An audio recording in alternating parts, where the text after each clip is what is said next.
last 15 minutes. Wow. Oh man. Looks good on the screen, doesn't it? Yeah, no, the music is the thing, so I'm watching them up there. Wow. Mm. Well, we're going to ask you some questions about Please. that, but we're also talking about your entire career Oh. as a nonfiction filmmaker. So I'm going to ask you a few origin questions first. Starting with, you've talked about, and even in the Clips program that we saw, about how formative film was for you. And I'm wondering if you could just talk a little bit about the nonfiction aspect of that. Maybe early documentary films that you saw either in the movie theater or on your 16-inch RCA television at home. Yeah, that's interesting because most of the early years that I was viewing films, they took me to movie theater all the time, were narrative films, supposedly narrative fiction films. And the sense of nonfiction sort of slipped in slowly, I think, by the late 40s, early 50s. I think really, something happened. Again, it's a whole thing about me having asthma in 1946. I wasn't allowed to play sports or run around or eat near animals of any kind, and any trees, and I was allergic to everything, and it was very, very bad. And also, I was telling today, no laughing, because kids would get into a spasmodic laughter, and then you start to turn blue, and it was very bad. And so I was always taken to the movie theaters. And I saw, I think the closest thing I can think of that was overlapping a little bit into nonfiction were the film noirs, really, because at that time they weren't noirs, those were movies you went to see, they were there.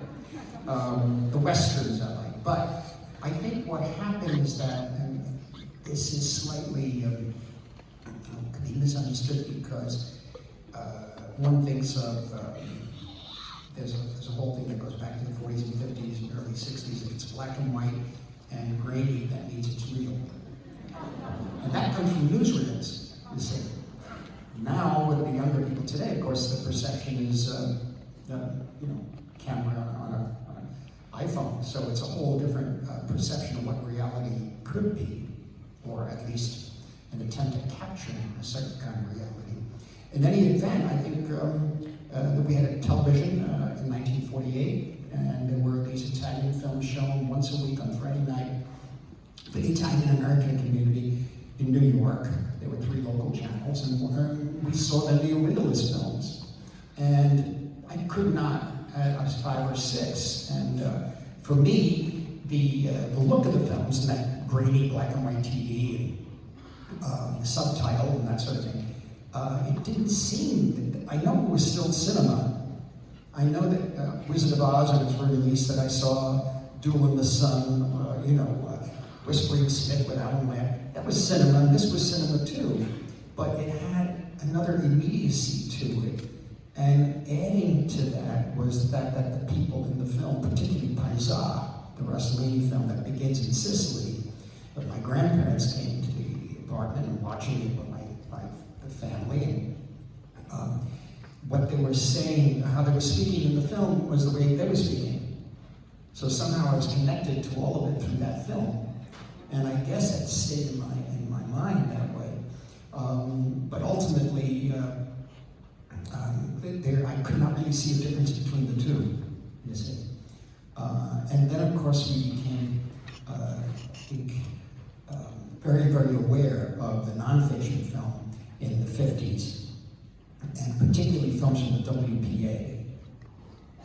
Leo Hurwitz and Pere Lawrence and all of that. So that became something. And we could see them. There's a theater in New York called the Thalia on 90-something Street. First you had to get up there. We were downtown. And the theater was very small, and the screen was tiny, and it was no nonsense. Every day in the summer they had double bill. Every day they changed it. And we saw many documentaries there. Hymn of the Nations, Hymn to the Nations, Toscanini. It was quite extraordinary.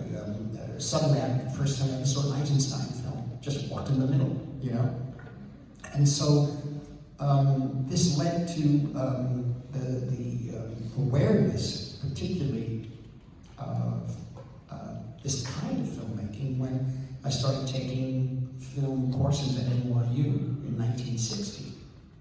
But by that time, there's Penny Baker, there's Leacock, there's the Maisels, and Shirley Clark, and John Cassavetes with Shadows, and Cassavetes, Shirley Clark's A Cool World. There was like no difference between what I saw on that television, what I saw in the movie theaters, all one, and it could be done.